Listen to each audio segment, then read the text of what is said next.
RotoViz.com. With me, as always, is Shawn Siegele. You can find all of his great work over at RotoViz. We typically don't do these types of shows. It's something that we decided would be fun this week for those of you still listening in your semifinals. A lot of start-sit decisions, a lot of elements to consider.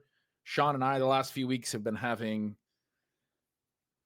pretty long conversations before Sunday as we sort of figure out how we want to set our lineups.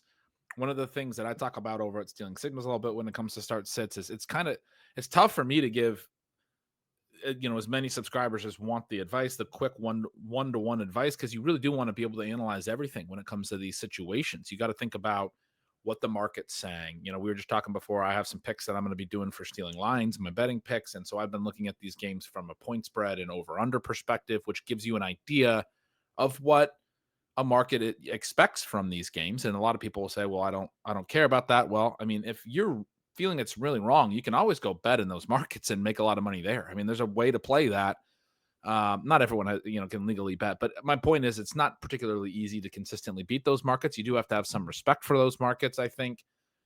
And then there is the element that, Shawn, if we just trusted the market entirely every single time, then we would never actually be betting anything or playing any hunches or any of those types of things. Sometimes you do have the idea. So, I go through, I look at it from that perspective, and I have all these things that are flagged for this week that are maybe going to be my official bets over at Stealing Lines. I think this is a little too high. I think this is a little too low. It's interesting. It's fun to talk through. You have the weather element that is something to factor in. It's going to factor into the lines as well, but it's also just something to think about in terms of how the game's going to play out for fantasy. Certainly, you have the injury element. You were just checking the injury reports. And then you have the matchup elements, the micro stuff, the player level, which you're always very, very dug into. I'm a little bit less in terms of the start sit stuff because of all the ways that I go through things with Stealing Signals early in the week. Is more backward looking, is more long view in terms of team building over the course of a season, and then the little micro matchup stuff is a little bit less outside my purview, or a little bit more outside my purview. So when we have our conversations, you always have some really great notes on that stuff that I wanted to pick your brain on and get, the listeners an opportunity to hear some of those thoughts and some of those key stats. Like we were just talking about, you were just sharing before we hit live and wanted to get as much of this recorded before we had a whole conversation before the show, like we like to. You were just talking about Minnesota and Seattle. They're playing in Seattle. It's going to be a little bit rainy. I was talking about the over-unders, actually a little bit low for what I would expect at 42.5. The Vikings are slight road favorites. And then you were looking up in the RotoViz Team Splits app, their home road splits, the Vikings. I like to talk about the Lions home road splits. We had mentioned them as well. Jared Goff on the road in Chicago this week. We'll get into all of this stuff, the specifics of it. But you were talking about the Vikings being a little bit home road splitty as well, a little bit of a difference in terms of when they're in the dome and when they're outdoors. And you talk about there's going to be some rain, there's going to be some weather. Seahawks defense is playing better. And so you start thinking through these little micro things and you're like, man, I guess there's maybe a little bit of a floor from Minnesota's pass game. We already are a little skeptical of Sam Darnold. That's not the only way this can play out. Obviously, Justin Jefferson, Jordan Addison, great players, all those things. But my point is, there are so many layers to these things when you come up with your start sets. If you really want to make a really informed decision, you do need to think through all of it. It's why I often say that looking into the projections, looking at a RotoViz GLSP projections, these things that factor in all the elements, but also are a little bit agnostic of the biases, because we can sometimes lean too heavily into, the betting market or the weather or whatever the one thing is that feels most important, the one matchup that we're focused on. You want to have the whole approach and the whole mindset. So that's what we're going to try to do as much as we can in a normal show. It took me 5 minutes to just explain the process behind the show. So probably going to be, like 2 topics and then we'll be done. But Shawn, how are you doing? And I'm excited to talk with you today. Good. Yeah. We're coming off the Thursday night game where, as you mentioned several times when we were talking before the show, the Broncos punt late where, you probably have to go and give your quarterback a chance to make the plays. A little bit more Bo Nix, Marvin Mims, a little bit less Chargers running the ball would have helped in a variety of ways. But I think it's still a fun way to start the week. We got a pretty good game from Lad McConkey. We continue to see Justin Herbert back under a more competent coaching staff look like he is just going to be one of the Yeah. best QBs How for about the that next touchdown decade. throw? Yeah, when he was moving left and kind of getting hit, that TD throw, and then the next play, Josh Palmer makes a ridiculous juggling catch off a tip, which I don't. That was on the 2-point conversion. I don't know where that came from, but how about that throw? I mean, that was an incredible throw. Yeah, you don't see that too often, and probably the coaches don't want you to see that kind of play too often.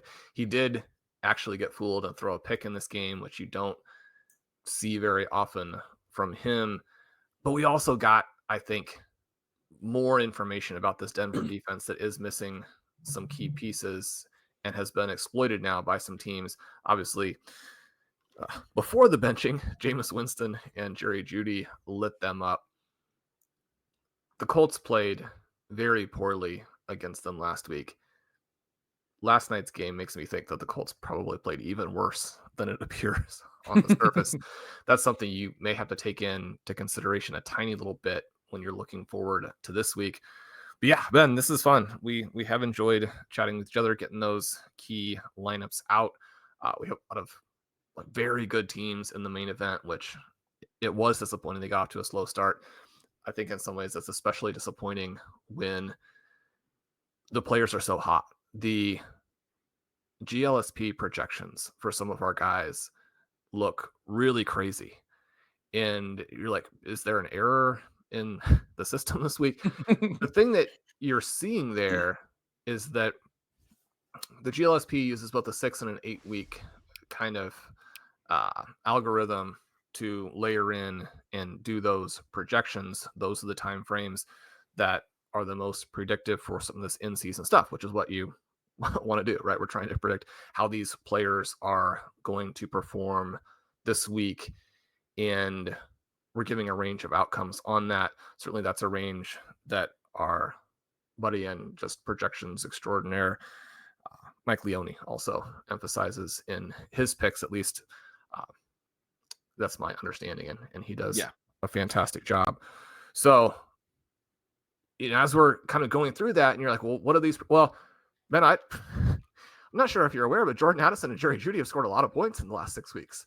So that makes them look like different players than what the more global perception indicates. Obviously, we want to get them into lineups, and yet then at the same time this week, we have the problem at quarterback with the Browns. Jerry Jeudy was not doing anything before Jameis Winston gets inserted. And then we have the situation that you mentioned with the Vikings and the Seahawks. What is that game going to be like? It's not just the Viking side of it that we're interested in, obviously. We have Jackson Smith and Jigba on some teams. He has been having a big breakout over the second half of the season. And one of the things we've mentioned on the show before is that you could kind of see some of that in the specific wide receiver cornerback matchups. It's been a little bit unusual. One of the reasons that you have the tool is just to kind of get a general sense of what the offense defense matchup looks like. But in the majority of cases, you tend to get receivers from the same team will have relatively good matchups because they're facing a poor pass defense, or vice versa. They'll have relatively bad matchups because they're facing a good pass defense. In the Seahawks situation, the matchups for DK Metcalf have been terrible, and the matchups for JSN have been really good. So, I mean, if you're a DK Metcalf fan, there is a possibility that some of what looks like him losing the clear number one role is simply that opposing defenses have taken him out and have I don't know if let isn't the right word, but they've been set up in a way that's going to be favorable for JSN. So we want to be a little bit careful, certainly as JSN super And fans, to not get too excited about these numbers, which at the same time, he's been very good. Yeah, and to that point, I don't know if you saw this week, but Ryan Grubb was asked how he feels about DK Metcalf's stat line, basically, when Metcalf only catches 3 balls or whatever it was. And he said, it pisses me off, and had this whole quote about he's got to do a better job of getting the ball to DK Metcalf. So that might be even like an even bigger element towards that in week 16. So we worked through all those, and as you mentioned, you've got a ton of fantastic info ready for us on some of these team matchups. I have the passing matchup rater open, the game level similarity projections open, our Weekly Explorer will get you to then any individual player you want. NFL Player Stat Explorer. Every NFL player has a matchups tab on our site, which shows you a lot of detail about their upcoming matchup. I used a lot of that in this week's Zero RB Universe. You can get to all of those. We have the fantasy strength of schedule streamer, and then also an advanced team stats tool, which is, I think, pretty interesting, Ben, because occasionally it will give you some very mildly counterintuitive notes on what an offensive line is doing or what a defensive line, some things that may not show up exactly in the numbers because of the way a team plays otherwise strategically or because of schedule, all those types of things. Blair has a fantastic article that comes out on Saturdays. So it's not out yet. We won't be referring to that. But for anybody who wants to dig into even more stuff, that stuff is there. Then this is going to be a fun And that's one of exercise. your favorites. We talk about that one a lot when we talk on our Sunday morning. So definitely keep an eye out for Blair's article. And then the final thing that kind of goes with what you were saying when we get start sit questions. I mean, I like to work through and make sure people understand what the numbers are and what we're seeing. One of the reasons that we feel comfortable trying to give some color onto these situations is that we do watch all of the games. There were a couple games I didn't get to this week, and I was definitely asking you about them because anytime I haven't seen a game, it certainly makes me feel a lot less comfortable. I think that's a very meaningful part. Then at the same time, I wouldn't ever consider any of these like direct recommendations to listeners or subscribers because you are in an environment where you know what your team needs, what your opponent has. If you're playing in a tournament where you need massive upside, if you are a heavy favorite and you need to defeat one team, all of those are different situations. And then individual players, you're going to have some slightly different feelings on. And I mean, you should play those. So Yeah. we don't want to talk you off of anything that you feel like is a good play this week. That's not the purpose of the show. Yeah. And I mean, I know that just sounds like something I always say and hammer as well. It really does, to me, feel like the right way that fantasy analysis should work is like on a very like one-on-one level where you're sort of, because I get these questions and it's not that I want to ignore them or I am ignoring them or I don't care or what have you. A lot of the times it's like, man, I would need to do a half an hour research to give you something that I think is actually adding value as opposed to just guessing and probably missing some part of the range of things that I should be considering. So really it should be this like, in a perfect world, every person that's like, I really had this tough call and I really respect your opinion, Ben or Sean or whoever, can you help me with this decision? In a perfect world, it would be, okay, yeah, I'm here to give you a half an hour of my time to answer that question. But that's not practical. We can't do that with every single individual. Unfortunately, I would love to. I truly, like, if the Stealing Signal subs know that when I have the time, I put, I answer those questions as much as I can. Have the Signals Gold over there and do a lot of one-on-one stuff over there as well. And I know, Sean, you do that. That's something I hear all the time. You in the in the RotoViz comments back in the day would always be doing those kinds of things and having those conversations. And it's a big part of what we do in fantasy analysis is it like a lot of times you'll hear people that are like, oh, this is my favorite analyst or this or that. And sometimes I'm like, I mean, they're probably just thinking about the types of players that are on your team more than not, right? Like you're getting very like direct advice this season because you have a lot of overlap with, like, if you drafted a team off of our list, then this is going to be a good show for you because we're going to talk about those players. Anyway, it's a really random note, but a fun one to think about as far as how all of this works. Sean, let's start in that Seattle, Minnesota game because we've hit on it. We've kind of talked through it, talked around it. The Vikings are road favorites. From a betting perspective, I always kind of flag this stuff. I've been doing the betting picks for several years. I tend to be too optimistic on road favorites as far as my actual success stuff. I've looked at my splits, and I tend to pick road favorites more than I should. And this is something that you will see sort of across the market is that's often referred to as like a leak where good team on the road, you're not doing enough mental adjusting. And a lot of times when I see these road favorites, I want to be intentionally more skeptical of it. Like we'll probably talk about Detroit a little bit, and I immediately want to take them. They're only 6.5 point road favorites against Chicago. And Chicago has had such a hard time scoring and all this stuff. I said to you before the show, I mean, Detroit's clearly better than Chicago by more than a touchdown. They're going to beat them by 10, right? I mean, like this is 10 plus double digits, right? Like this is going to be a blowout and this is weird, but you want to be skeptical of road favorites is what I'm saying. Vikings though, it's almost makes me that much more intrigued by this line because I don't immediately think of the Vikings like the Lions in terms of a dominant team, that there would be a field goal favorites on the road against a team like Seattle who's been playing good defense and is at least decent. I think Geno Smith's expected to play. So I thought that was fascinating. Over under a 42.5 also seems low. And you were talking about how it's going to be rainy here. I'm obviously located in Seattle. As far as boots on the ground, I was saying to you, we've been getting, we're known for rain up here, but we've been getting a lot of rain. I was telling you that my local grocery store had one of the entrances blocked off because of flooding. We don't usually get a lot of flooding. We have good drainage here because we get a lot of rain, but it's been so bad that this is an area I've never seen blocked off before. And they had the whole blocked off. I was annoyed. I had to drive around to the other entrance yesterday. It's been pouring. People in the area have been talking about it's unseasonably rainy, even though, we're used to the rain right at this time of year up here in Seattle. You were looking at the forecast. We're recording this on Friday. You go through to Sunday. You're kind of trying to be an amateur weather person. When you're looking at the weather stuff, any of us who does it, you were looking at it and saying, yeah, I meant the collective you, not you specifically, but you were specifically looking at it and saying that it looks like there will be some rain in this. And maybe that's why the over-under is a little lower, which is a bummer because we got a lot of players in this game that we like. What do you think about the actual matchup elements when you really dig into it, though? So you've kind of set the stage on the game, and it does feel like there's a little bit of concern with the Vikings. But is there a reason to be excited? The Seahawks defense has played better. Is there a reason to think that Jefferson and Addison, does a GLSP really like them? What are we thinking there? Well, the first note would be that as many points per game as you think that Jordan Addison and Jackson Smith and Jigba have scored recently, they probably scored more, right? Since the beginning of week 9, Addison is 18.3. From the beginning of week 9, JSN is at 21.4. JSN actually comes in as the number 3 receiver this week in the GLSP. I think that's, way too hot. And yet it does give you a sense of how on fire he has been, perhaps in part because of some of those matchup elements we talked about, but also because he's emerged as a star. I do think he's going to be the long-term wide receiver 1 for them.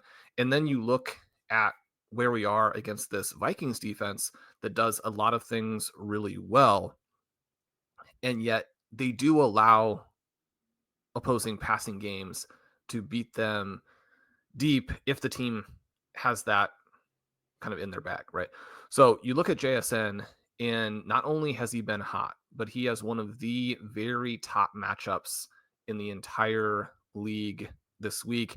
And it's, again, for the umpteenth week in a row, it is much, much higher than DK Metcalf, which has just an average matchup according to the passing matchup rater. And again, this is all based on alignment data and then the performance of players where they do line up. It doesn't mean that a team couldn't come out and adjust their tactics in a given week to try and address weaknesses, attack a specific opponent, that type of thing. So looking through that, you get very excited until you think through the weather and you think through the situation with Geno Smith. The best news that we've gotten this week, Ben, is that he seems to be doing very well. It doesn't seem like he'll be that limited in this game, especially with a team that will bring plenty of blitzes like the Vikings, and against a team in the Seahawks that is one of the worst pass blocking teams.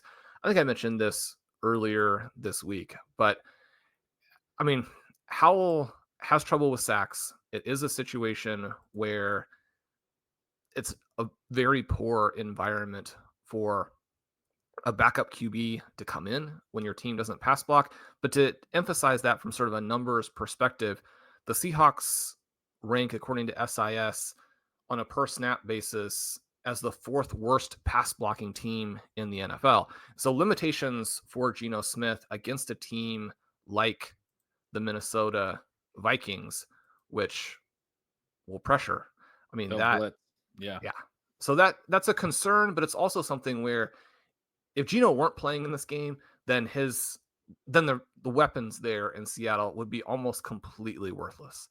Because he's playing, I think it's pretty exciting. So then you look to the other side of this, and you had mentioned this sort of rising Seahawks defense. And when you click over and look at the matchups analysis tab for Addison, you see that the Seahawks have been very stingy in terms of fantasy points over expected to the wide receiver position. And as a result, they've been pretty stingy in terms of just points. Now, a little bit of that comes from playing the Cardinals a couple times where, I mean, at this point, I just can't look at it objectively.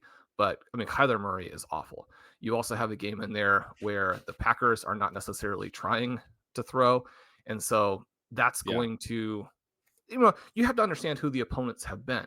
And yet when you look through all of the different numbers, the air yards, the yards after the catch, all of those types of things, the Seahawks have been tough. And then you layer in this element with the weather where, Ben, I tend to not want to get like too crazy and overemphasize these types of things.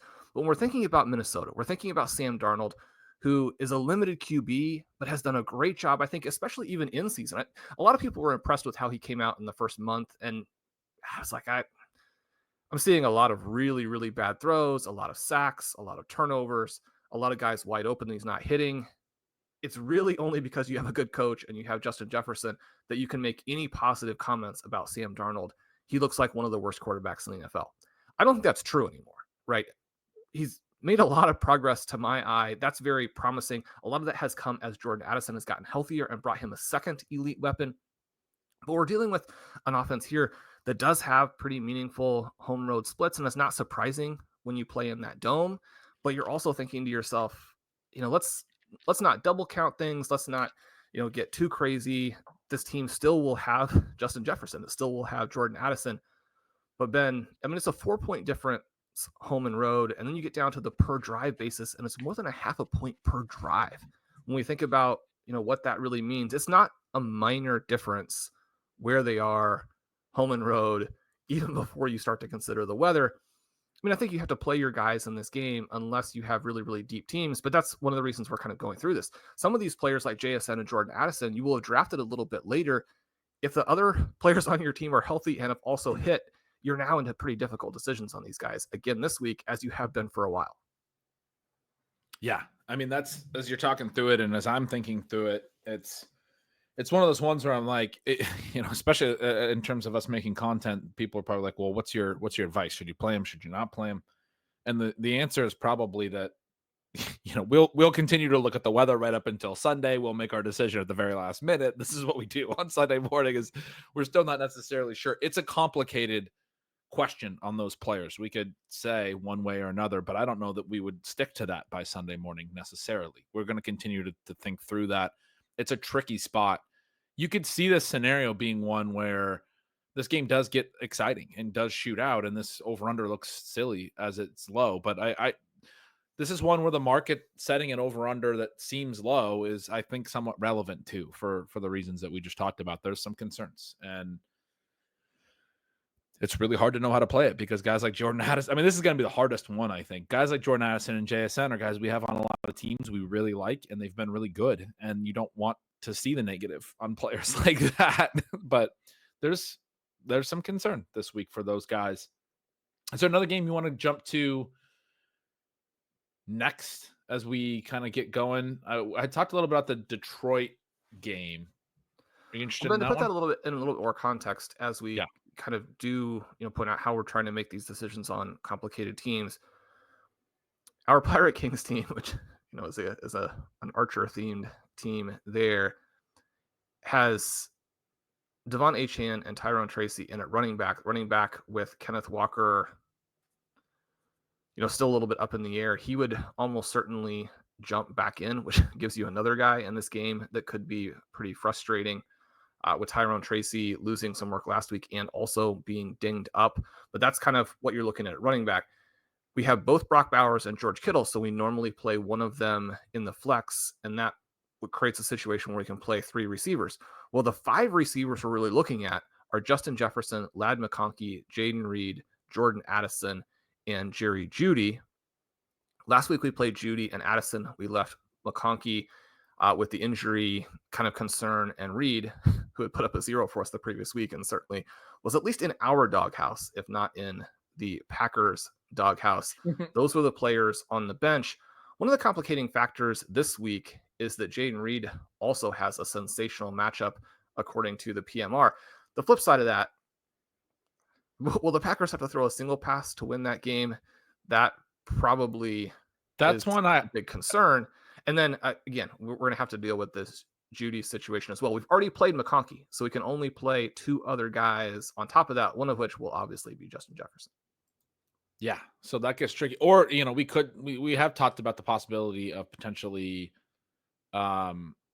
sitting Kittle or something, if need be, and using Kittle, because we're in the sprint, using him 2 of the 3 weeks and trying to thread this needle where if he does have one down game, he's on your bench for that down game, and you really maximize the points and all that. You could do that because, like you said, he is in the flex. But yeah, those are all really good receivers. You don't want to bench any of them.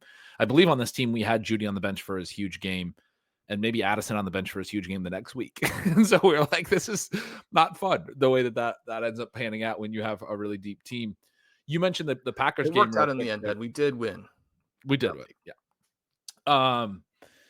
You mentioned the Packers. That's one I flagged just for anyone who's, again, thinking through these different matchups, maybe what the market type stuff is. That's an interesting market-based one where the Packers are 14-point favorites at home. You would kind of expect that. Obviously, they're a much better team than the Saints, but it really drives home. 14 points is huge in the NFL. It drives home that the Saints are in a tough spot. Derek Carr is out. I've been interested in Kendre Miller. We've been for a long time, but I've been interested. I've been talking about him at Stealing Lines and telling people like you probably want to pick him up. Alvin Kamara may not play. It makes it harder to trust playing him in a game where the Saints may just not do anything offensively. Now, he may be a big part of what they do try to do offensively. It's also outdoors at Lambeau. It's about to be somewhat cold, around freezing, the frozen tundra, all of that stuff. We don't know for sure the whole weather report as of now because this is all the way on Monday night, but it does look like it's going to be pretty cold. And so you said that, are the Packers even going to have to throw? It does scream to me Josh Jacobs game where they probably are going to lead. They probably are going to win. Maybe they cover that spread, maybe they don't, but they're probably going to be in a position where they can go ahead and take the air out of the ball, which they like to do already. So that is, I think not ideal for the Jayden Reed element. When I looked at that lineup and you were just saying those names, I was like, well, Reed's one that I feel okay with moving to the bench more so than Addison and Judy from my perspective. I don't know that you necessarily would fully agree, but that's what I was thinking. The other game that actually stood out to me that was a huge spread difference I want to mention and get your thoughts on comes into one of our quarterback plays. The Bills are 14-point favorites. Reasonable over under, but the Bills have been scoring like crazy. So 46.5 is reasonable, but you would expect any Bills game to be like 50-point over under right now. It gives the Bills, because they're 14-point favorites, like a high, what we call implied total. It gives the Patriots a very low one. And I think it's fascinating.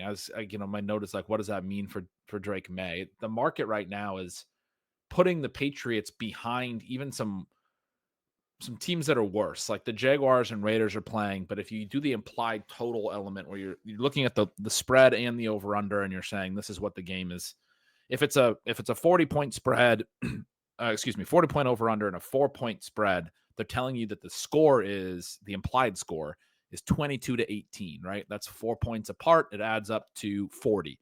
But that also tells you that then the home team or the favored team is expected to score 22. That's what I'm referring to as far as the implied total. The Patriots, because they're 14-point underdogs in a game that doesn't have a massive total or anything, they have one of the very lowest implied totals this week, which I like to look at for quarterback play, especially because it's pretty TD dependent. You need a quarterback's team to score points. Now, May obviously has the mobility, but they're basically saying the Patriots are going to score like 13 or 15 points in this game, which is harder to see real ceiling for him. What are you thinking about with him? I hate to hear you describe it that way. It can be wrong. The main event that actually did all right last week was the one with Colin Ben. Colin was certainly a rabbit's foot for me last week. The teams that he was co-managed on did quite well. But we are in a situation where Drake May kind of is our guy. Quarterback is not the strong suit on that team at all. And he messaged me an interview with Alex Van Pelt yesterday where he's like, I'd call design runs for Drake May if we were in the playoff race. I'm not going to get him hurt when we're terrible, was, basically the message. That's not good either, because the mobility that May demonstrates is a key part of what his fantasy thesis is. I mean, you think even back to Bo Nix last night, where, your actual margin in your head-to-head is probably not going to come down within those, 2.5 points. But that rushing ability takes him from, 18 to a little over 20, makes it from a playable game, but a disappointing one, into one where certainly if you didn't have great quarterbacks, you're going to take that score from Bo Nix in a head-to-head matchup and feel pretty good about it.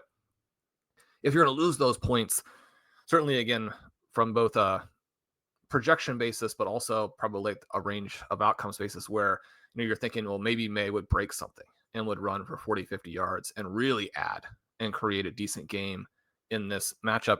The thing I've been thinking here is that, the Bills defense has been a train wreck over the last several weeks. Even if part of it is because teams are chasing you. We did a big chunk of that on the previous show this week, where we're talking about those old Dick Vermeil teams. And again, in one of the games they were chasing, right? They're trying to come back against the Rams. You would like to think in a game where the Patriots are almost certainly going to get blown out, that they would be able to counterattack. But the other thing here is that, I'm currently seeing 11 degrees for this game. Oof. You get to a certain temperature and it's just bad for fantasy. Yeah, that's not great. No real wind, it looks like, but no, that's when everyone just kind of wants to pack it up and go home in a blowout and just sort of runs the ball in the second half and doesn't actually. And your comment about that Alex Van Pelt quote, it's not great, right? They don't want to put him in harm's way. He can still get there throwing the ball. He's played some really good football this year. We've talked about this. He's made some good throws. They'll still try to pass. They're not going to completely just run out the game. It's still possible. I think this is one when I look at it, I think, I don't necessarily know if they'll cover the 14, but I think I look at the over-under and I go, that's not doing a lot in terms of faith in the Patriots to score in this game, because you do think the Bills are going to score. They're going to score enough to kind of go away, and maybe they do cover the 14, but then you say, well, can the Patriots kind of keep up enough that it's more like, whatever, 31-17 instead of, 20-6 or something as a 14-point spread. I kind of feel like the 31-17 side of that is a little more possible, that the Patriots can get there, that May will hit some good throws. And so I kind of like the over, actually, in terms of all the negative stuff I just said and made you feel about that team. I feel like you can still root for May from that perspective, because that's what's so cool about the way he's played, is he does bring the mobility, but he does bring the traditional quarterback stuff too. He's going to be a really good player. This is going to be a guy that we're going to be targeting in 2025 drafts. He's not exactly like anyone necessarily, but I was watching some highlights of his earlier today, actually, on social, and I've written this in signals. I love his mobility. He's not Josh Allen, but the way that he scrambles reminds me of Allen from one particular sense, which is that they get very vertical and they eat yards so fast. When they start getting downfield, some of the quarterbacks are kind of jogging, looking to set up like juke moves or something, or they just kind of try to slide really quick. Both those guys are like so downhill when they get into It's a big space. contrast compared to Caleb Williams, who we played on one of our teams last week, partly because of at least some rushing upside. And every time he's scrambling, I'm thinking the exact thing you were just mentioning, like, get vertical. Run toward the end zone, right? Everything is sideline to sideline with him, which that was one of the mild nicks coming in, is that, he wants to move to throw. Unfortunately, the throwing has also been bad, but yeah, the quarterback who's willing to get downhill. And that was one of the things that was great, again, with Nix last night as well, is that when he did break, then, he got downhill quite nicely. Yeah, right. And when 30 or 40 rushing yards is really kind of what you're looking for and is meaningful, the fact that you can turn maybe an 8-yard scramble into a 15-yard scramble, that's a big element. That's what I'm kind of trying to say. It's not about in the vast majority of leagues, runners. That's essentially equivalent to a passing touchdown. Right. Yeah, a 15-yard. Wait, what well, is? When you said 30 or 40 yards, you get that 40 yards. Yeah. You got yourself a passing touchdown. That's a big deal. I was like, right, wait, the math isn't mathing for me for a second there. Yeah, so those are the two really big spreads. Let's. I want to get Then your before thoughts we on get Bowers. too Okay, far go away ahead. from this Green Bay Packers game, I did want to just note that there was a little bit of squeaky wheel element with Jaden Reed last week, but it didn't really break through in any big way. And you definitely got the impression after the donut that Matt LaFleur realized they'd made a mistake and that they need to have him going if they want to be able to challenge the power teams in the NFC in the playoffs. And they just need him kind of psychologically right. So they used him more. Will that stretch into a 2-week kind of experiment with it, even when maybe they don't need it to? I mean, that's where you look at some of these matchups and you're like, the opposing wide receiver one, the highest scoring wide receiver against New Orleans. And in each of these cases, it actually was the wide receiver one. Now, they faced Drake London, Jerry Jeudy, Puka Nacua, Malik Neighbors, Terry McLaurin in 5 consecutive games. Similar to the earlier note, when you face kind of a murderer's row like that, you're going to give up more points, but they've given up 20.5, right? So they're making all of those guys into a very, very high end wide receiver one. And the game last week with McLaurin could have been much, much bigger. He was behind their defense constantly. You look into some of the specific numbers, and they've given up the most air yards over the last 5 weeks. They've given up over 300 per game, which in today's day and age doesn't really seem real. That's manifested in lots of targets, lots of receptions, lots of receiving yards. That part is not a surprise. And that's why Jaden Reed does have the number one passing matchup rate or score this week among all fantasy relevant players. Kavontae Turpin has a better matchup. Probably won't come into play. But so you have that. And again, because the projection for Reed is going to emphasize the lack of target volume recently, the lack certainly of deep target volume as well, and then the game script, you still don't feel comfortable playing him. But certainly I think if you're playing in something that's more weekly based, he's an interesting type of play. And then if you do need a guy this week, I don't think the upside for him to have the type of game where he's on the bench and then you're frustrated for like the third time in the last month and a half, that potential exists this week. I love hearing that because I have him in some meaningful best ball situations and I've been skeptical. And so you're making me feel a lot better. When you were talking about the downfield passing against his defense, you got around to it. My concern is the air yards. He has 14 or fewer in 4 of the 5 games since the week 10 bye, which has been frustrating. They've been using Christian Watson. That's a real non-starter. Why are they doing that? Because prior to the bye, in 4 of his 9 games, he was at 75 or higher. I mean, meaningful air yard role. He had a roll down the field, and now we're in a situation where they basically just don't throw down field to him anymore, which is odd. But I think it's it's Christian Watson related. It's they're using Romeo Doubs more, those types of things. The other part of that, as you were talking through, and you asked sort of, do you think that experiment would continue this week? I thought, to me, my feel is a very feel-based thing. Matt LaFleur is the kind of guy that loves to kick the can down the road when he already has something in hand. He's not going to show something he doesn't have to. Like Dan Campbell will show something he doesn't have to. He will call a trick play in a game that's already in hand, and you're like, why would you call that here? Just to show the whole league that you have this. Well, you think about that behind the back pass that Patrick Mahomes threw in the preseason that looks a little bit like bad sportsmanship. It's also just, having fun. We should have a sense of fun in the game and not have everybody feel like, you're trying to show up somebody just because you're having fun. You can have fun and it's just fun. It's not necessarily showing people up. But yeah, it's that contrast between plays that like the Kansas City Chiefs might be saving for the fourth quarter of the Super Bowl versus plays that you probably aren't going to run when it matters, but you want teams to waste time preparing for. I think that Dan Campbell throws a bunch of stuff out where he's just like, we probably wouldn't use this when it matters. We're going to use, something else. We have endless creativity. We can just keep doing it. But why don't you waste your time in practice preparing for something that we're not going to do? I completely agree with that. With some of the play calls, some of the offensive lineman stuff, they've used the hook and ladder before. They used it again on a third down recently that I believe was in a spot they didn't even necessarily need to convert. And I was like, that's the best third and long play in football. You've already shown it once. Don't show it so much that every defensive coordinator you play the rest of the year is telling their defense, we have to be ready for this on every third and long spot. I felt like that was a weird one where they gave up. They'd shown it once, and maybe every defense is already going to be prepared for it. Well, that one wasn't because it worked again. It's like, don't keep showing the hook and ladder. It's the best third and long play, because we talked about this on the show. The defenders all crash on that underneath throw. They'll give you the catch underneath, and they all crash on it, and then you get the misdirection element off the toss. It's hard to get third and long. Aren't they making it tougher for teams just to defend their normal plays? Maybe. When they're asking Maybe the it does defense make to it look harder. in different areas that Yeah. on most offenses you don't have to defend. That's fair. Now maybe they can just do the traditional throw into a third and long that a lot of other defenses can't do, because they can't sit back as much and they have to account for that trail player. Yeah, maybe.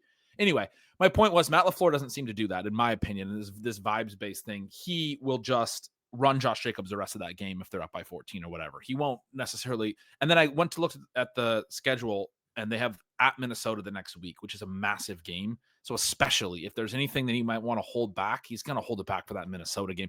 They're going to try to win this game as boring as they can, is sort of my perception. I could be completely wrong. That would be my perception. Yeah, I just keep thinking that the mild decline in effectiveness that we've gotten from guys like Josh Jacobs, and certainly we've gotten from Joe Mixon. I mean, Mixon over the last month and a half is basically back to being the guy he's always been. In part, it's because those teams are making it very easy on the opposing defense by just slamming those guys into the line in situations that are not favorable for the backs. I mean, I'm hoping that a little bit of what we've gotten this season with the Packers is a lack of health from Jordan Love that they're trying to cover, and they're trying to get across to that time of the season where he's healthy enough to be, not that he's going to be as hot as he was last year. I mean, you go through different streaks. I mean, Joe Burrow has gone through streaks in his career where you feel like every play is going to somehow be a 70-yard touchdown pass to Jamar Chase. They've gone through streaks where they can't move the ball or beat anybody. The Green Bay Packers, and specifically Jordan Love, was so hot in the second half of the season last year that it probably, wasn't realistic for them to come out and look the same. Although, especially when you're talking about a young QB and a loaded offense and an elite coordinator, you're thinking, sometimes you see teams build on this, and that's where you get those historic seasons. Obviously, we haven't gotten that. That's been disappointing. But if a lot of it is merely trying to protect Love until he's healthy and until it matters, maybe we get a more dynamic Packers offense down the stretch. As you mentioned, I can see it go either way this week, right? As I'm thinking through it in my head, where it's like, you don't need it against the Saints. You probably won't get it.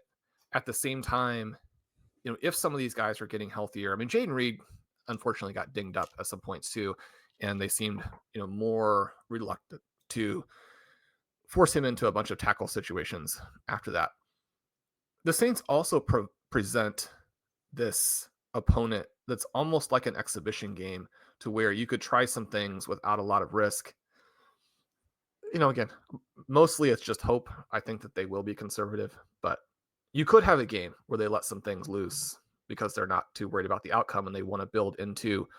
I think that you should try and build some momentum for a big game against the Vikings, as opposed to have gone into it where we're just like, our offense is handing off to Josh Jacobs and seeing if he can break 15 tackles.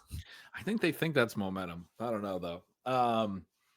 I want to talk about Bowers. I want to talk about the Jacksonville-Vegas game. Vegas is a 1.5 point home favorite, which is basically just the market throwing their hands up. Usually it's 2.5 for 3 points toward the home team.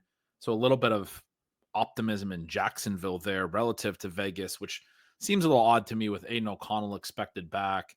Not that I think Vegas is really good. I just, they're both bad teams. Like, why would you be really in on Mac Jones' version of the Jaguars? I don't think that's being really in on them either, to be clear.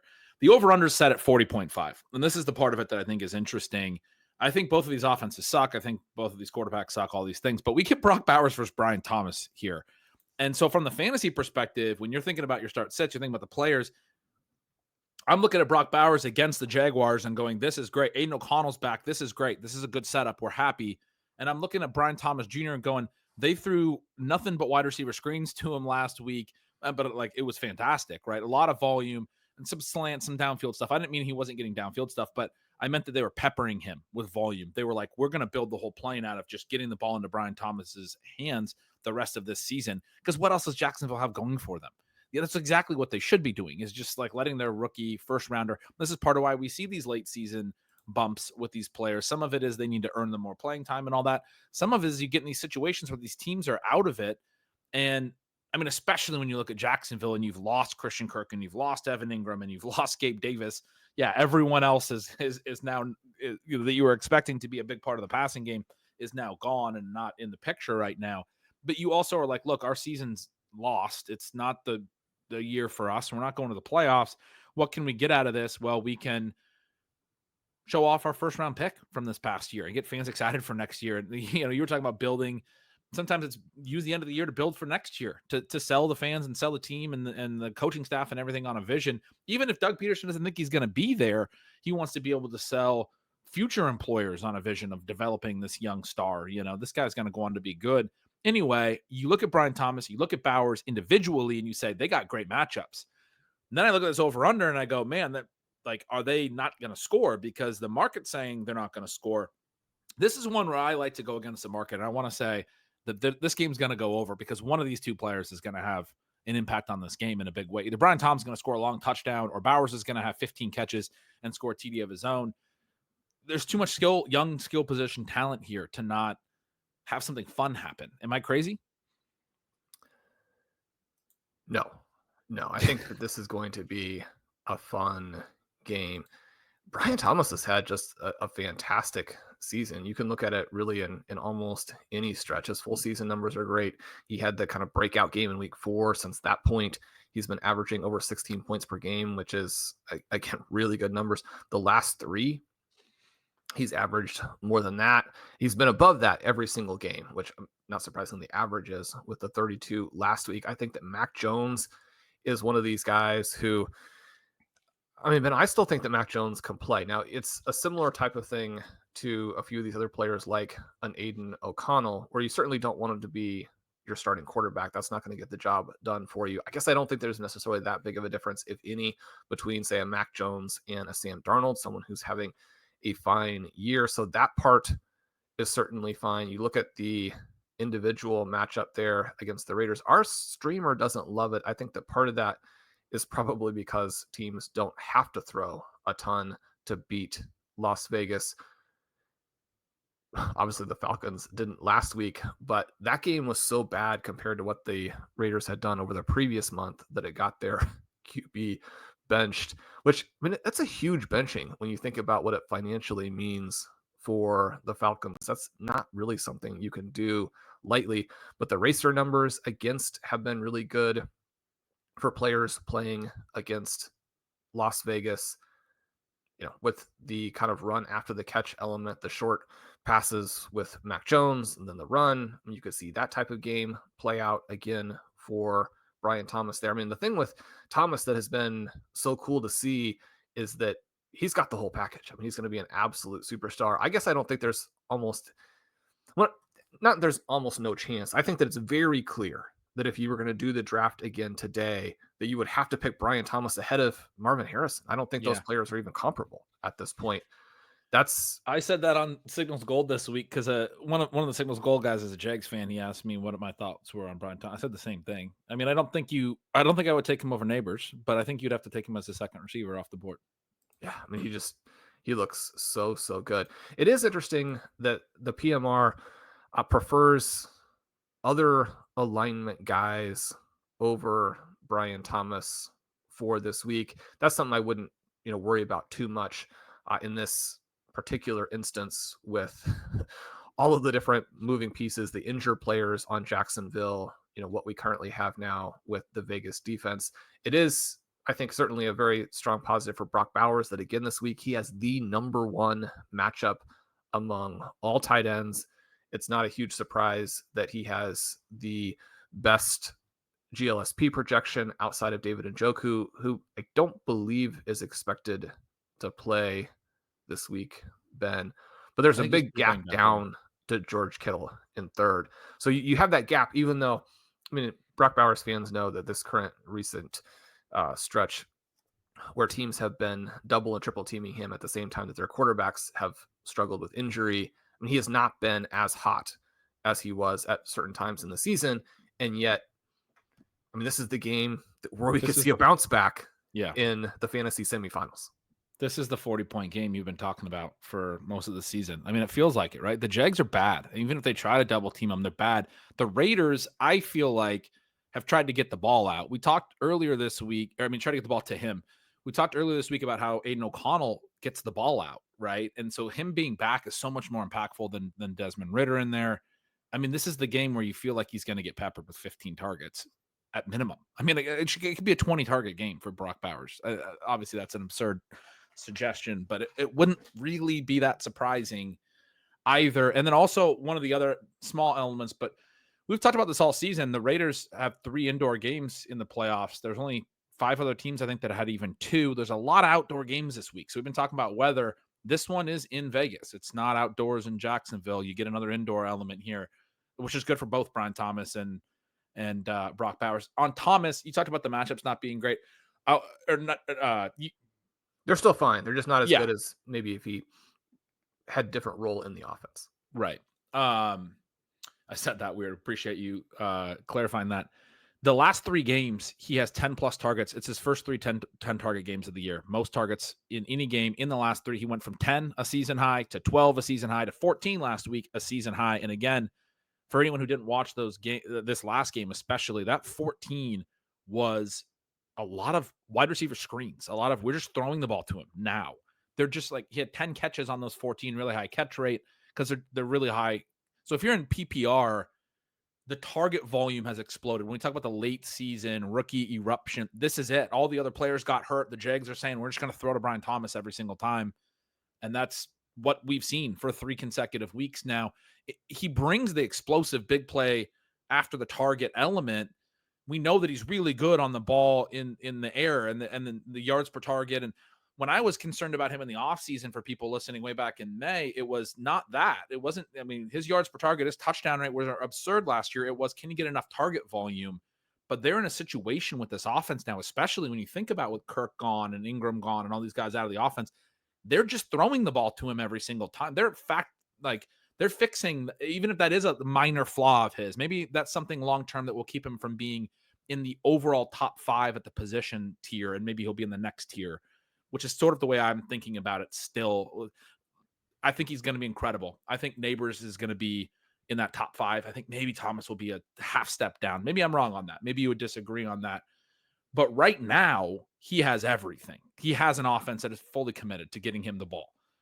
He looks like Terry McLaurin vertically, and then similar to what the Bears are doing with DJ Moore, where they're like, we can't really throw the ball, so we can't get it on the field, but we want to make sure that DJ Moore gets to run with the ball in his hands, 5-10 times a game. So if that means wide receiver screens, that's what it means.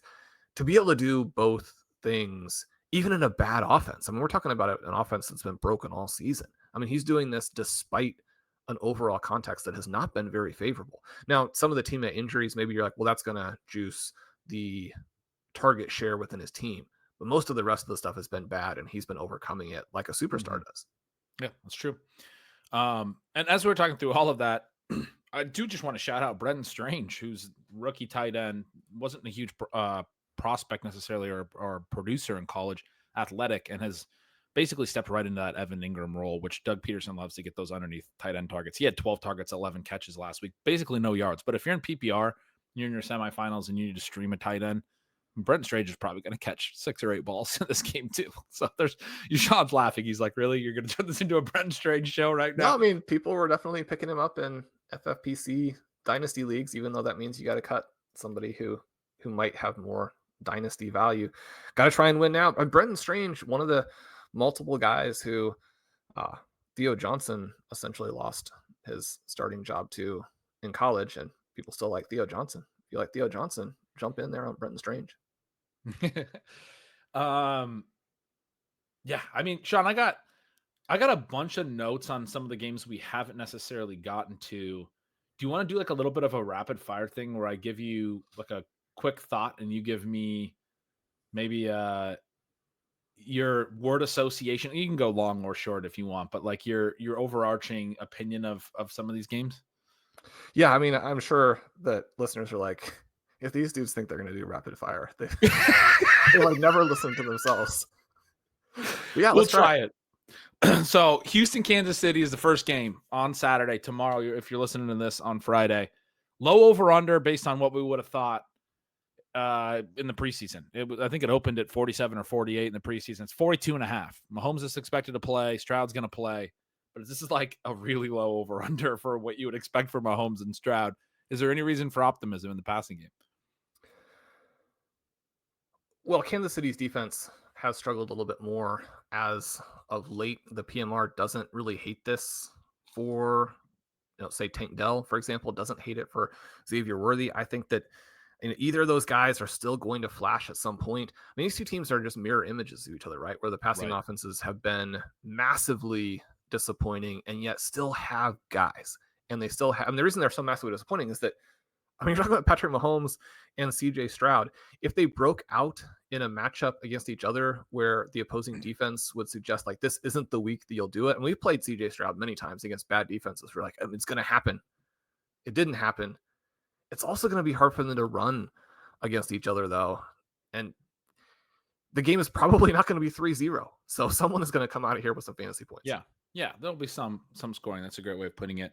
The Steelers at the Ravens, 9-5 team at home against a 10-4 team that is leading their division, and I believe they've already lost to this year. The Ravens, lost to the Steelers just 5 weeks ago or something.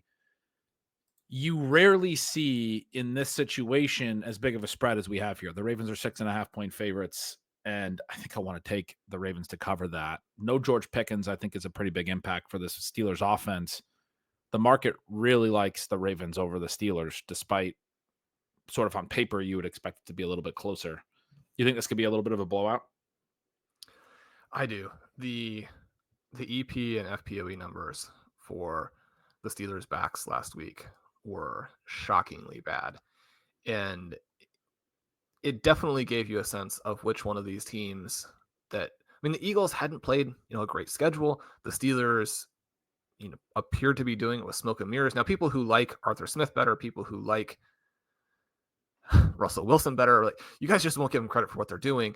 I mean, we saw last week what they are. The other element here is that the Ravens are not going to let you run. You've got to throw, but the Steelers don't have anybody to throw to. Now, I mean, the PMR loves Calvin Austin. Again, if you need somebody in a very specific type of contest where that type of play would, come into it. But no, I mean, this seems like a very one-sided game. Bengals, 8.5 point favorites against the Browns with Dorian Thompson-Robinson starting. One thing I talked about over at Signals Gold this week is I mean, they went to Dorian Thompson-Robinson. I don't know that I'm convinced that they are like fully in on Dorian Thompson-Robinson. If he has like a really bad first half, you might see Jameis Winston in this game. They brought in DTR last game after Winston had all the turnovers, and he threw a pretty bad interception at the very end of that game. Now, he was in pass-only situations, and you can make some excuses for that. But if he throws 2 picks in the first half again this week, are they going to stick with him for 4 quarters? I don't know that they're like committed to him necessarily either. So just a little note there. I'm not saying it's likely that Jameis plays in this game, but maybe there's a 10% chance we do still get Jameis for people who are like, this kills the wide receivers, right? Well, maybe it doesn't entirely. But the Bengals, huge favorites, expected to score, concentrated offense. You know which guys to play there, and you got to feel good about them as 8.5 point favorites. 46.5 over under, pretty solid number. Again, I'm like, is this going to be a blowout win, or can Jerry Jeudy do some stuff against this defense? It kind of feels like an under to me when I'm looking at it from a betting perspective. I kind of do think the Bengals might just win this if they do play a lot of DTR. That's, I guess, part of why I think that there's this possibility James could come in, because I'm just kind of envisioning it not going particularly well for the Browns. But yeah, the big way I would frame it is Jerry Jeudy. We haven't talked about. What do you think about him? Yeah, I don't know if I can go rapid fire on the take Jeudy some time. deal. The situation here is just that when you look at how many points Jeudy has scored recently, when you look at how utterly dominant he is, we certainly have a case to be made for him now as an overall top 10 wide receiver in the NFL. just as I was talking with family and friends recently, I was noting, I mean, he was better, and people know all of these things, but it goes back to this deal where, I mean, he was a much better college player than Devontae Smith and Jalen Waddle. And other than Jalen Waddle, Jalen Waddle doesn't have availability, right? I mean, he's going to be always out when you need him the most. And those guys are good. Jerry Jeudy is now showing what he can do. In the game last week, I mean, you think about how much the ceiling collapses with DTR in there, and yet one of the reasons he got benched is that was a game where Jameis Winston was actually not moving the ball either. You can't make all of those mistakes and then not move the ball. I mean, that's been the thing that has helped him in the past. Jeudy had almost all of the passing yards in that game, the receiving yards. Maybe he can do that. Maybe you're going to get manufactured volume. The big reason we would believe that's not the case is just that they couldn't do it previously. And Winston is able to see him come open. And again, you see that same kind of contrast with different quarterbacks throwing to Bowers, just as another example. One of the things that bums me out a little bit here is that his passing matchup rater score is not as high as you would guess for how bad the Bengals defense has been. I mean, you watch some of these games, like the Steelers game, for example, and the Bengals really look like they were playing with 9 guys. So, I mean, you would really want to think that anybody could score a bunch of points against them. I don't know that the Cleveland Browns could.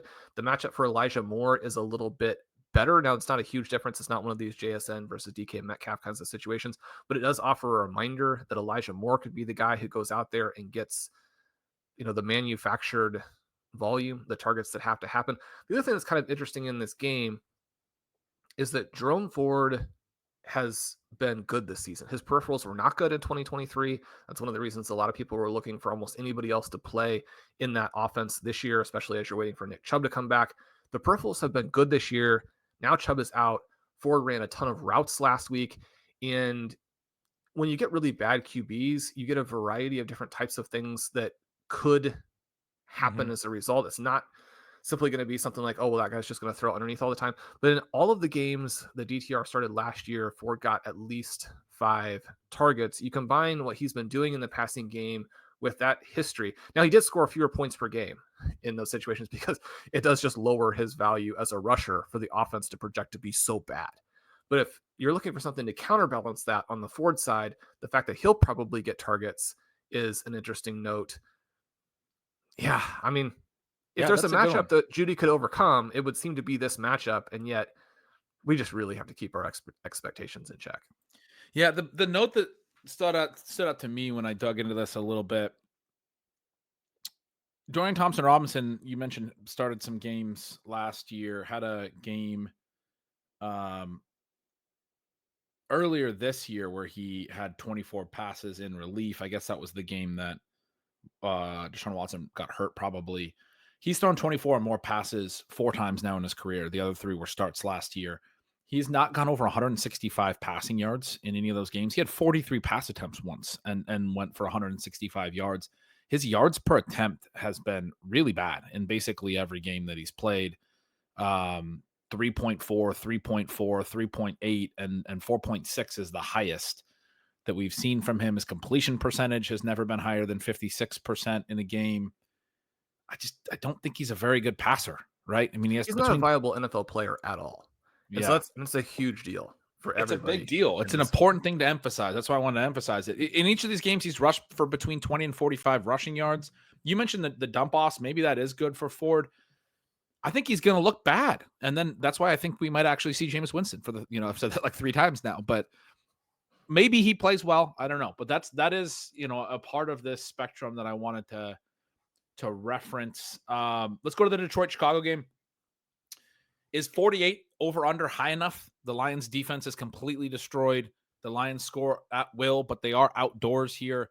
They're 6.5 point road favorites, which does feel like people are saying, or the market is saying, that Chicago's going to be able to score a little bit, because it's not like the Lions are going to score nothing, but maybe that's part of what it's saying, is that this game could go under. I'm not sure. It seems like it would be odd without David Montgomery for them to play like a really ground and pound game. I think we're going to probably still see Jared Goff throwing. What are your thoughts on the outdoor element with the Lions? I mean, Jared Goff, right, is basically the rich man's version of Andy Dalton, and I've always been an Andy Dalton fan, but you would watch those late season. I mean, I kind of think that if the Bengals had a dome, Andy Dalton might still be the QB, which Bengals fans are like, Thank God goodness he's not. right. The games where there was wind and rain, Andy Dalton's hand seemed to be more like my size, which is, again, non-viable, right?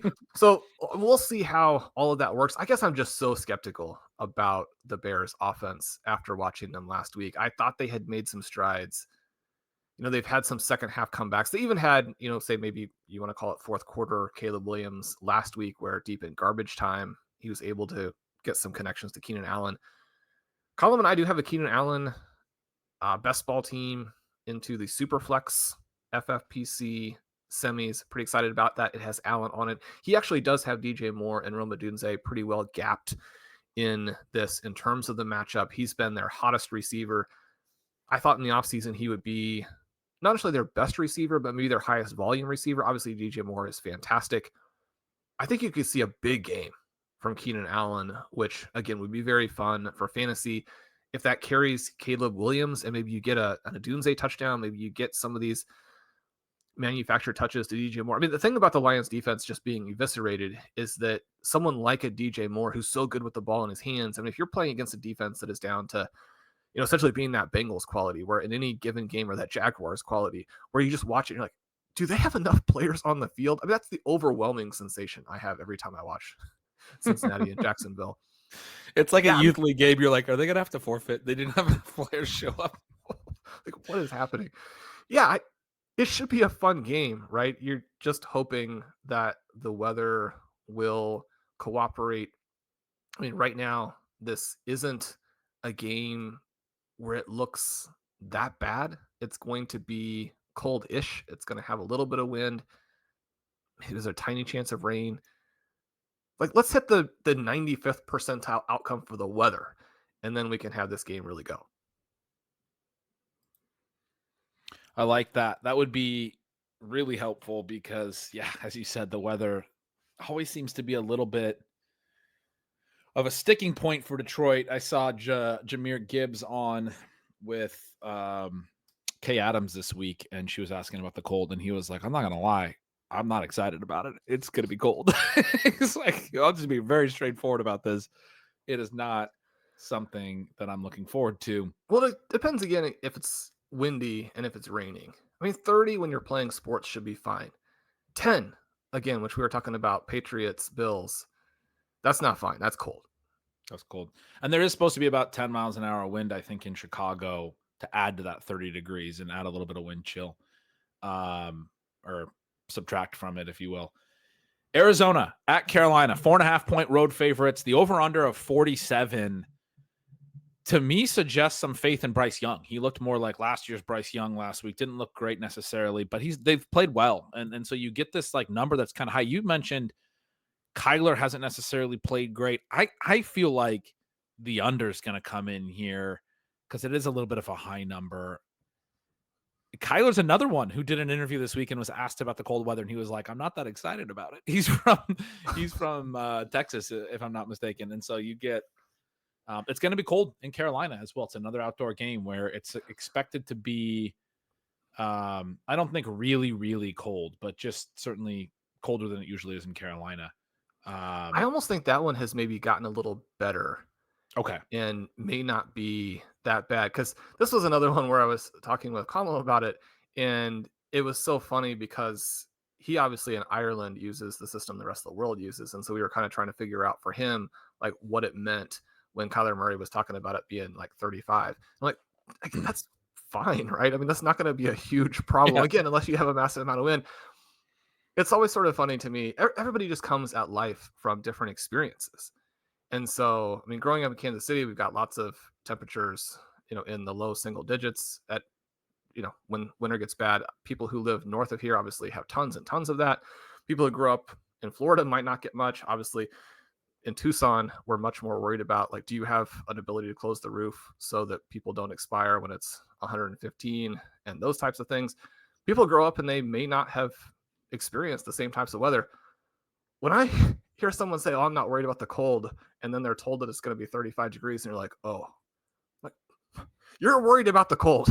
If 35 is going to give you a little bit of pause.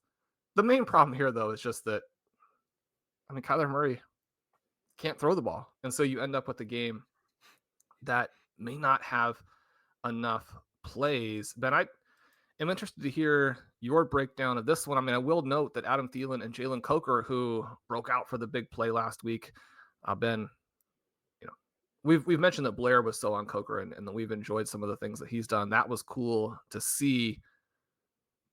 It seems like those two guys could get a decent amount of volume in this game and be fun, deep league plays.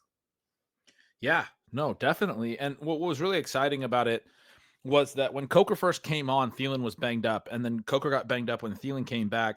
They hadn't really played a lot together after Coker had broken out. And when they were both on the field, they were both playing a lot of slot snaps. And so there was this speculation that Coker might not actually get on the field a lot. First snap of the game, he's out wide, and Thielen's in the slot. Second snap, Thielen comes off, and it was Coker and Liggett. Third snap, they go back to a 3-receiver set. Coker's still on the field. And I think it was the third or fourth snap. He catches a big third down on that first series. And right away, it was like, oh, he's just playing over in that David Moore role. David Moore's been playing that other outside role that Deontay Johnson vacated. But they were like, yeah, no, Jalen Coker's big, fast, strong. This idea that he can't play on the outside is ludicrous. We're going to get our young UDFA that's shown exciting, efficiency onto the field the rest of the season and see what we have in him. Like you would imagine they would do. So yeah, getting those two guys on the field together was exciting. And then, I mean, Thielen's playing the slot, so he's coming off some, but then Liggett got banged up. I haven't checked on his status, but he may miss, I guess. I think he's pretty banged up, right? Yeah, I don't think he's going to play. And so those other two receivers should have the whole thing. Yeah, he's doubtful. Yeah. So he's doubtful. So yeah, I mean, Coker's going to be on the field. They've shown that even when Liggett was out there. I'm sure David Moore will be back in the mix this week.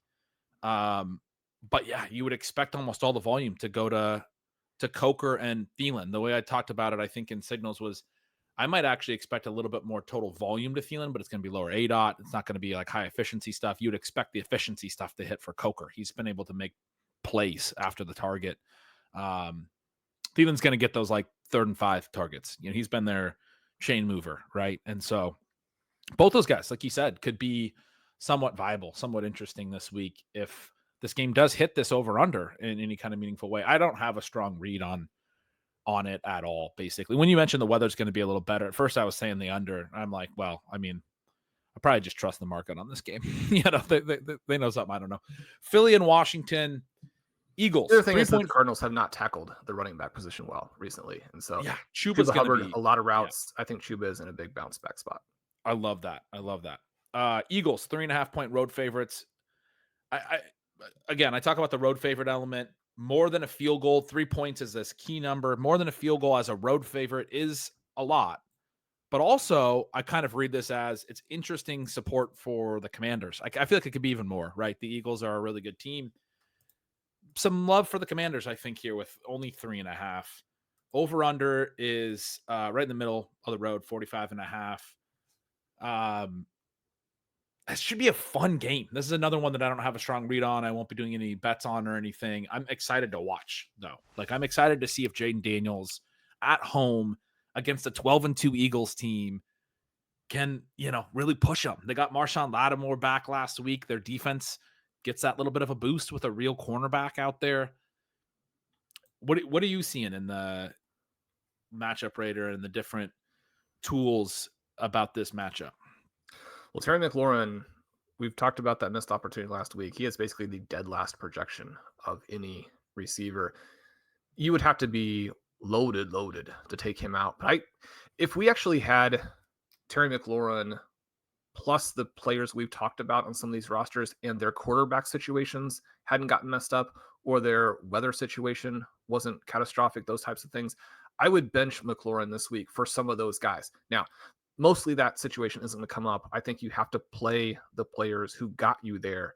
And certainly when you think of how dynamic McLaurin, I mean, he's getting open at will. Now, you're going to face this Eagles defense that is so different. And we do see big week-to-week swings in the NFL because matchups do matter so much, and the quality of the opponent, even when you're talking about the full roster NFL teams or NFL teams, it's why you do get these matchups or these upsets. It's why people who bet $3 million to win very little, are risking a lot. But yeah, there are problems here for the Commanders. It's not the matchup I want for Jaden Daniels as he tries to, take some of my FFPC dynasty teams through. I mean, the nice thing there is that it's a 2-week, 4-team free-for-all. You're not necessarily going to be eliminated by one game. The matchups, though, are also bad they're not catastrophic, but they're not good for the Eagles players as well. It's not a really high ceiling game for AJ Brown. We were talking earlier in the week how we want Jalen Hurts, Devontae Smith, and AJ Brown to all hit on OT. This isn't really the matchup for that. You said you didn't have a read on it. My other thought was just that Brian Robinson had a great matchup last week and wasn't able to exploit it. I had mentioned him as being someone who, not that he's under the radar, but so many people have hit both on the high side and on the 0 RB side. These guys in the middle who have been good can get lost in the shuffle a little bit. I thought he might really factor into who won the sprint. It no longer looks like that's going to be the case. Yeah, last week was a surprise. I don't have a lot of Brian Robinson, and I was very nervous about fading him last week. That was a surprise that he didn't have a huge game. Yeah, I don't have a strong read on it. And we don't have a ton of players in this game. We're trying to kind of rapid fire. So I think you give some good notes there, but we'll move forward. I want to talk about the Giants and Falcons for a moment. Falcons are 8.5-point favorites in Michael Penix's first start. So that right there is like pretty surprising. It tells you that there's not a lot of faith in the Giants. I got some start sits this week about Neighbors, Sean, and I was like, you can't sit Neighbors. And then I was digging into it a little bit more. They're probably going to go back to Drew Lock, right? I mean, if you have really good receivers, can you sit Malik Neighbors this week? I think you can, because you always have that risk there, both of just how bad the offense is. I mean, Drew Lock is one of these guys I like kind of as a competitor, as a battler, as someone who can get through his reads. I just, again, emphasize for anybody who has this as a risk that, he's got Anthony Richardson level accuracy. And so you can go through long stretches where no passes are completed, no drives are extended. It makes it really tough for the receivers. Now, the game level similarity projections who don't know any specifics about a Giants QB, but certainly know that the Giants QBs have been bad. That was all factored into what the Giants numbers actually have been over this most recent extended stretch. They still like him fine. He's got a better projection than Brian Thomas, Garrett Wilson, actually a better projection than Justin Jefferson. So, you're in a situation here where you would need to have good players and you would need to be in a situation where the risk of a catastrophic outcome, whether that's quarterback play or, his health just spooks me. Hopefully he's kind of moved past a lot of the worst of that. But if you have health concerns, if you have team level concerns, you can certainly bench him. I do think that most of the outcomes are good. Yeah. Multiple touchdowns is in the range of outcomes when he's on your bench. Because, Locke is very inaccurate, but when you talk about the Anthony Richardson level accuracy, like Richardson does hit for some deep throws. And when you have Malik Neighbors on the other end of these throws, one of the things Locke is willing to do is put it up there. And you could have a couple long touchdowns, a couple jump balls, whatever it is, catch and runs. Malik Neighbors is incredibly talented. So it would be really tough to sit him. On the other side, the over-under here is only 43, with Atlanta favored by 8.5. The expected points for the Giants pretty low, and so you are a little concerned. On the other side, there's a lot of faith in the Falcons. I wonder if the expectation is a lot of running there. But I've been asked about Penix a lot this week, Sean. We talked about him a lot in the offseason. Weren't necessarily super high on him. We've talked about him a little bit in season, coming around on him a little. I wanted to talk about him a little bit in today's show. I'll be quick because we're running long, but as a UW guy, I was a big, obviously watched him a lot. I was a little bit skeptical of people loving his deep ball accuracy. He threw a lot of really pretty deep balls when you watch his highlights. But I was talking in the offseason about how our offense and the way that Kalen DeBoer and Ryan Grubb ran things was such that when he would miss an open player deep, you're like, man, that's a missed opportunity. As a football fan, you watch games, you see a guy open deep, you're like, that really impacts the game. You can't miss those opportunities. With the Huskies, it felt like the very next play, they would just chuck it deep and they would complete it. And you're like, oh, okay, I guess you can miss it because you can just do it the next play. And my point was that they would still have these deep completions, but it was not as consistent with the accuracy as you wanted. He also was not very good under pressure, was the other thing that we didn't love about him. They protected him really well, but when he was under pressure, he would throw the ball away, didn't let you take hits, doesn't take a lot of sacks. He had a lot of injuries in college, you understand that. But if he's under pressure and not able to actually read out or complete passes or extend plays, one of the stats that we shared was like on third and fourth downs when he was under pressure, basically UW never got a first down all year last year in college because he would just basically throw the ball away. You want a quarterback able to extend the play in those spots.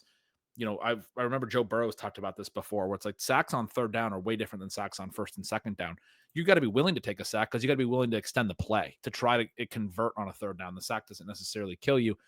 So there are some issues with Penix. He's also pretty fast. He clocked about a 4.5. He's like Jalen Hurts fast, but he never scrambled. He never wanted to take off and run either, those are not bad traits for the receivers. It's kind of how we were talking about Aiden O'Connell earlier this week. He doesn't take sacks and he doesn't scramble. He gets the ball out. The thing that Penix did really, really well, though, is he threw to the intermediate range as well. He was really, I'll be intrigued if you have numbers to back this up or even refute them, but I always felt like he was very consistent when we needed throws at UW on like a 3rd and 6, right? Or we'd go for it on 4th down sometimes, and they would often throw. He was good at those out patterns, those in-breaking routes, and basically everything we've seen from the ways that defenses are playing right now. What a lot of the X's and O's people, the ball knowers, are saying is you got to be able to rip those throws. Those is exactly what you got to do when there's 2 deep safeties. You got to hit the in-breaking route behind the linebacker in the middle of the field. You got to hit the whole shot between the cover 2 cornerback and the safety when that comes open. And Penix throws those balls on a rope with a good spiral and is pretty accurate on those ones. Those are the throws that he actually, I think, that's why he's a top 10 quarterback in the draft. I mean, like, again, I think the deep accuracy is a little inconsistent, and some of the other stuff at the line of scrimmage, not being so good under pressure and not scrambling, not amazing. But when you can hit those throws, that's your trait.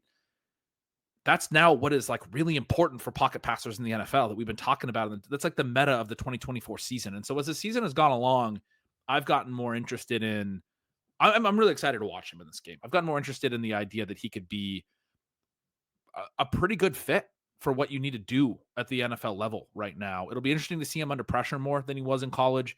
It'll be interesting in some of those other elements, obviously just as a rookie. But this could actually, in my mind, be good for Drake London. Could be good for, I guess, really Ray McLeod's the other guy that runs those routes. It's probably not Kyle Pitts. And Darnell Mooney seems to be a little bit deeper. But yeah, some of those intermediate throws might benefit probably London the most. I'm intrigued by this Michael Penix start. It's one of my favorite things of the weekend. It'll be interesting to see how much it changes the target distribution, because I do think there's the potential for a very different feel that Penix brings. You think about someone like Ray McLeod, obviously you're going to be pretty nervous about what he might do simply because you do have a different quarterback out there who's seeing different things. Now, maybe it'll be even better for him. We don't know exactly how it'll manifest, but certainly there's a lot of uncertainty there. Yeah. The Giants are a weird defense. They're a bad defense. They have limited opposing receivers. 5 weeks ago, Jalen Coker scored 7 points against them. They held Mike Evans below 12. Brandon Cooks was the leading receiver for the Cowboys 3 weeks ago. They hold down the Saints passing game, which is not a surprise. And then last week they get taken apart, but they limit Zay Flowers. Rashad Bateman has the big game and really pays off that 1-2 punch in the best ball quarters. But you contrast that with a run defense that is just apocalyptically bad. And because they also are so bad as a team, over the last 5 weeks, they faced the second most rushing attempts against. They're also very, very bad in FPOE allowed, bottom 5 there. As you can imagine, the combination of those two things make you the worst team in terms of points allowed to the running back position. But then, one other note on top of that is they also give up a lot of receptions and receiving yards to the backs. So this is basically the dream scenario. It's the perfect storm for Bijan Robinson to be the guy to put his stamp on, certainly from the running back position. to put his stamp on the sprints and the running back and the fantasy football playoffs. I lost that team with Connor O'Driscoll last week over on the FFPC that had a Bijan team, and it's just such a good team. Chase, You guys were so close. I know I've been talking about it probably already on the shows this week, but you start talking through that, and I'm like, man, Bijan's going to be perfect for this week. No, I do think he's going to be running the ball a lot, and I don't think that Atlanta's going to be super exciting in the pass game. Don't go playing Raymond McLeod because I mentioned him. I think you're right. I loved your note there that you change the quarterback. I mean, McLeod's been overperforming, and probably some of that is what Cousins has needed and what he's seeing and where he's going with the ball. It could get better for him, but it's probably not going to get a ton better. It could get a lot worse, right? I mean, Darnell Mooney could be the big beneficiary down the field as well. We got 4 games we haven't talked about, Sean. The first one of the last 4, we could do these, I think, relatively quickly. Tennessee and Indy. Indy's home favorites of 3.5 points. Over-unders 42.5. Pretty low. Kind of what you'd expect in this game. Rudolph's in there. Anything like of note about this game? Well, I thought maybe you were just going to say put this on your list of games to not watch. Mm-hmm. Yeah. Then Richardson still gets a pretty good projection in GLSP this week, which, I mean, after last week, I mean, you get that score early and you're like, okay, well, now we've got a floor. So at least there's something. But then the rest of it was so tragic. Are we ready to run him out there again? I mean, I could play him because I do still think there's a ceiling, but that experience was not fun that you just described. You get the floor early and you're like, all right, at least we didn't get the complete floor. If he gets injured or something, we got something. And then there's just nothing for 3 quarters. Yeah, no, I am very comfortable to sit him as well. It's not. I mean, our other options are guys in, I mean, different teams, different options. But, you know, a Caleb Williams, a Tua, a Drake May. We talked about the problems for May. It doesn't sound like the Tua injury situation is anything, but the injuries to his receivers is real.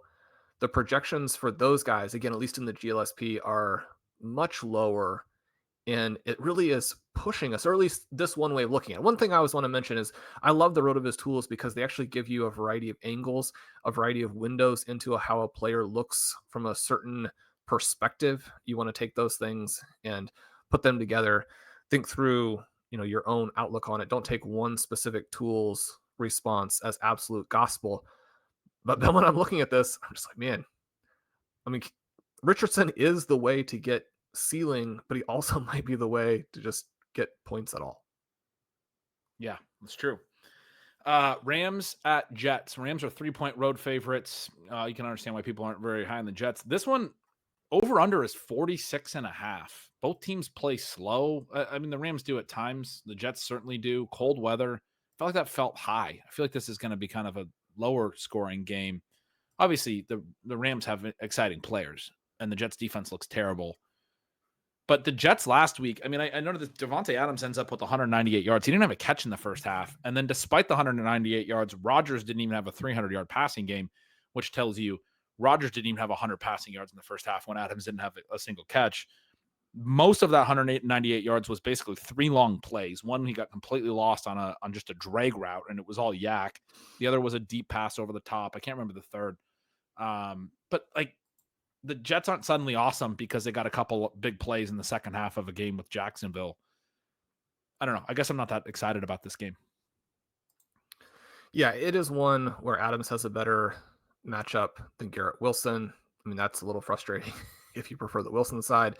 Cooper Kupp has a slightly better matchup than Puka Nacua. Maybe that will counterbalance some of the things we've seen recently where Kupp was just wiped out of the Thursday night game a week ago. I would expect him to bounce back and be fine. We've talked about how after, you know, firing their head coach, the Jets defense has not been as strong. I wouldn't be scared of playing the Rams players. At the same time, I think it does tell you something about Buffalo's defense that they have not looked like that basically against anybody else. Yeah. San Francisco, Miami. The Niners are 1-point road favorites, which I thought felt a little odd because they're going all the way down to Miami. 44.5 over under, very middle of the road. is there something I'm missing? Why are the Niners again? You would expect 2.5 to 3 point favorites towards the Dolphins, and like if the teams are considered neutral strength, so they're saying the 3 points or so towards 3.5 4 points towards the Niners with them being favored. They're 6-8. Their season's kind of over. All their players are hurt. I guess I don't think the Niners are actually like as good as we thought they were. And the Dolphins have been playing pretty well. What do you think about the matchup? Maybe it's a line of scrimmages that I'm not thinking about so much because the Dolphins can't really protect.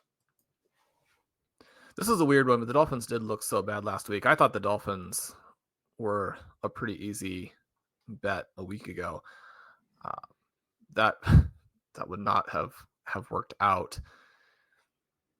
It's interesting here because a couple of our tools, the PMR versus the strength of schedule streamer, are pointing in opposite directions on George Kittle. I mentioned that he was the next guy down below there, below Brock Bowers in GLSP.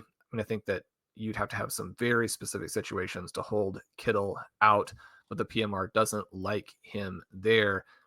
It doesn't like any of the Miami receivers. To me, that overstates a little bit what the 49ers defense has been doing recently, but we had a game that again had some weather issues. I don't know how seriously we can take that game. I think some of the numbers here are going to not really reflect the fact that the 49ers defense has benefited some from weather conditions recently. But I mean, this sets up as one of these games between two opponents that are very familiar with each other that, as you've mentioned in the past, can often be underwhelming from an offensive perspective. I think that's the bummer. I would love to see this game as a shootout. Yeah. Isaac Guerrero, is he going to be out in this game? That Where are was you the at on latest Patrick? thing that I saw. Where are you at on Patrick Taylor specifically? I don't think he's as good as of a play as Isaac Guerrero. Essentially, I think the Niners showed us they really trusted Isaac Guerrero. Guerrero's shown a lot of efficiency. They were willing to play him in the pass game quite a bit. He built into that role in a very favorable way, and then they played him basically entirely over Taylor. Even last week on a short week when Guerrero was banged up and was questionable, they played him a lot. Basically didn't use Taylor, which tells you that they don't have quite as much faith in Taylor, and it means that there's some risk that Taylor could be splitting with, who knows, Keyshawn Vaughn or Izzy Abanikanda or whoever else. Or they just use a lot more Debo in the backfield, or they use Kyle Juszczyk in the passing downs, right, in the backfield. There's a lot of things they can do. Taylor's a 26-year-old at this point. He's kicked around. He was with the Packers early in his career. He's not really ever done much. But he's been with the team a lot longer than Vaughn and Abanikanda, and there's some potential certainly for him to play a lot in this game as well. Do you have...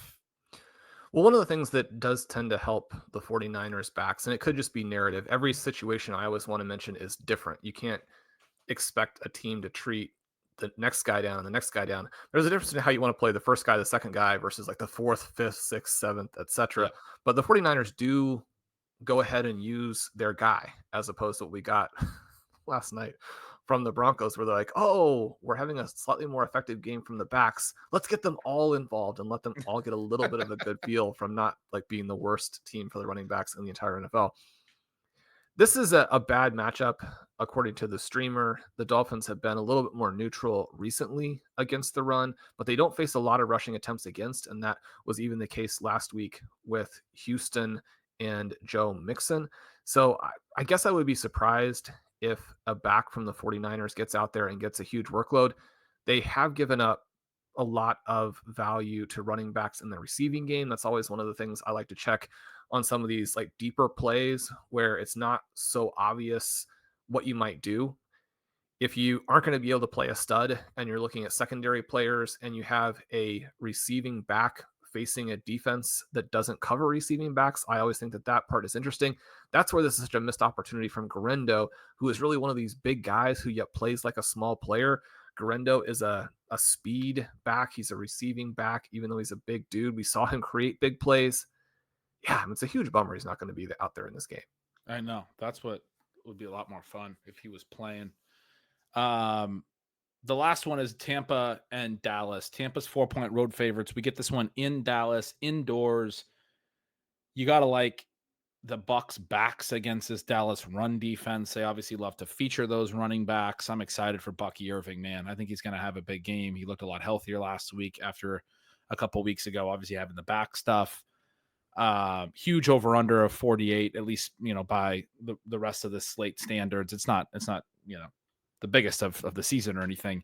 I still think I like the over, frankly, in that, because the Cowboys are going to throw coming back. Cooper Rush is going to put up some pass attempts. I got asked a QB streamer question, Sean, at Signals Gold that had a lot of bad options, and it was a 6-point per passing TD league, and I ended up landing on Cooper Rush, where you get a really good matchup if you go to the RotoViz streaming app, which I did as I was answering through this question. The Bucks, I think, are the 4th best matchup, if I remember.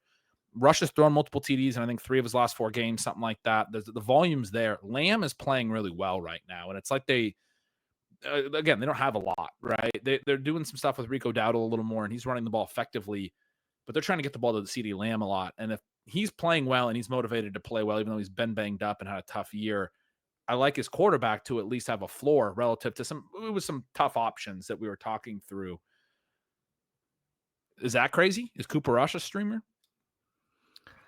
Yeah, I like that one. I mean, one of the reasons that they haven't given much thought to playing Trey Lance is that Cooper Rush is pretty good. I mean, he's one of these backups where if you have him on a good team, you're pretty excited. It's a situation where it actually seems like Geno Smith and Patrick Mahomes are okay, as opposed to their teams forcing them out there when they're not. But certainly if either of those teams had Rush as a backup, maybe they'd be considering playing the backup much more than it appears that they are.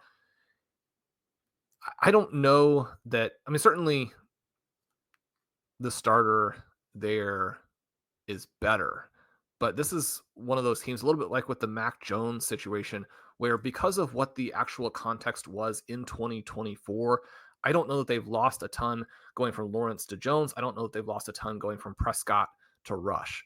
And so then you have a game like this where the Bucks have just been such a fun offense, and the upside then for a shootout is really high. I'd mentioned that Turpin was the number 1 guy in the matchup rater. CeeDee Lamb, very good matchup.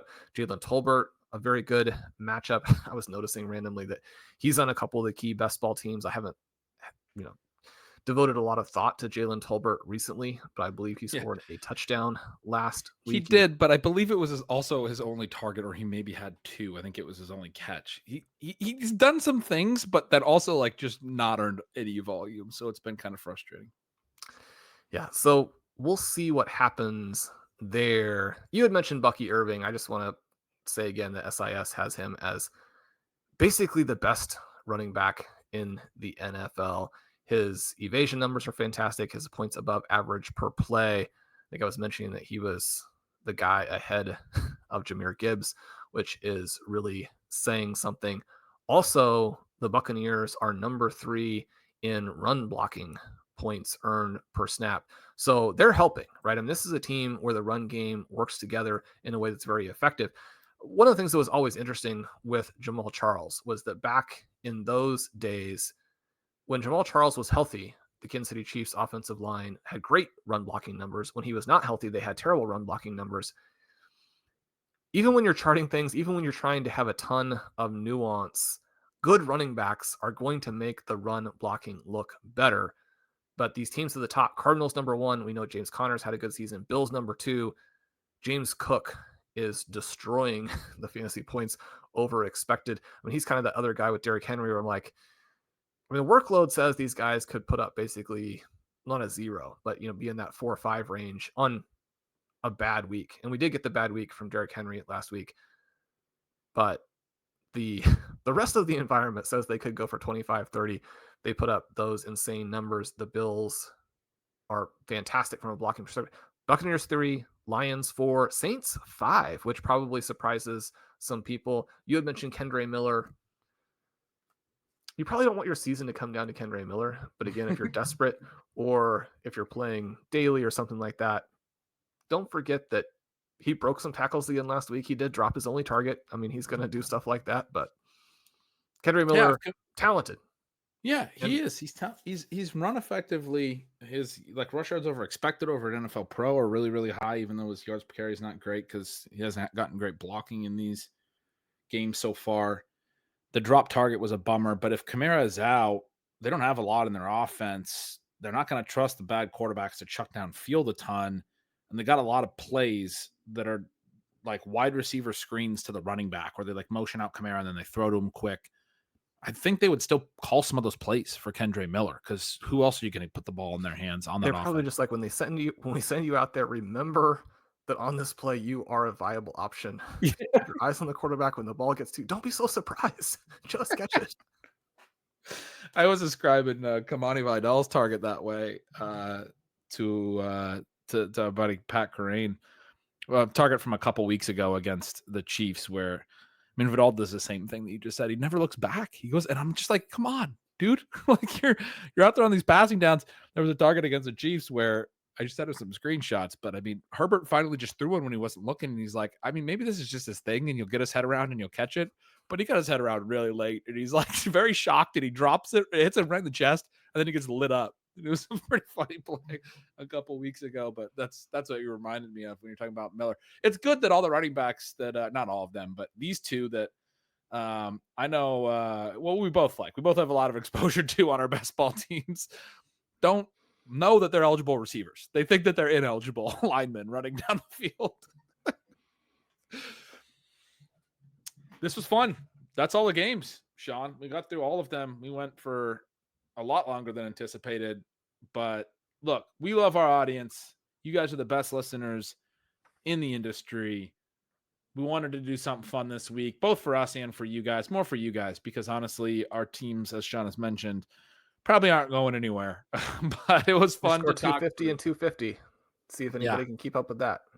Yeah, we'll see. We'll see if we can get those types of performances. But yeah, I always love talking through the games with you. It's definitely going to help my subscribers over at Stealing Lines as I lock in this week's bets, because we had some fun notes there, and you had some fun notes. We had some fun discussions there that solidified some takes for me. I'm probably going to wind up with too many bets. I usually have a smaller card this time of year because the models are pretty strong. The lines are pretty robust at this point, but I got a lot of stuff that I'm excited to see if it plays out that way. Well, hopefully we won't have hurt you and your Stealing Lines subscribers too much. Good luck with all that. You've been having such fantastic luck over there. Everyone should subscribe to Stealing Lines along with Stealing Signals. That'll do it for one of my favorite episodes of Stealing Bananas. I'm Shawn Siegele. With me as always is Ben Gretch. Stealing Signals, Stealing Lines, Stealing Signals, YouTube, Blue Sky. Make sure you're following Ben over there. Is just his name. We'd love to have you guys over at RotoViz. Coupon code RVRadio2024 at checkout for 10% off your 2025 subscription there. We've got a little sale going on the 3-month. All of those great Christmas presents. Leave us a rating and review on the different podcast apps, YouTube, what have you. Those things help us so much with the algorithm and let us keep making more content. Merry Christmas to everyone. Ben, I don't know exactly what we're going to do next week. We talked about there are games more or less every day. We have some family responsibilities. It's going to be quite the juggling act, but good luck this week. Have a wonderful Christmas. We love you guys. We'll talk to you soon.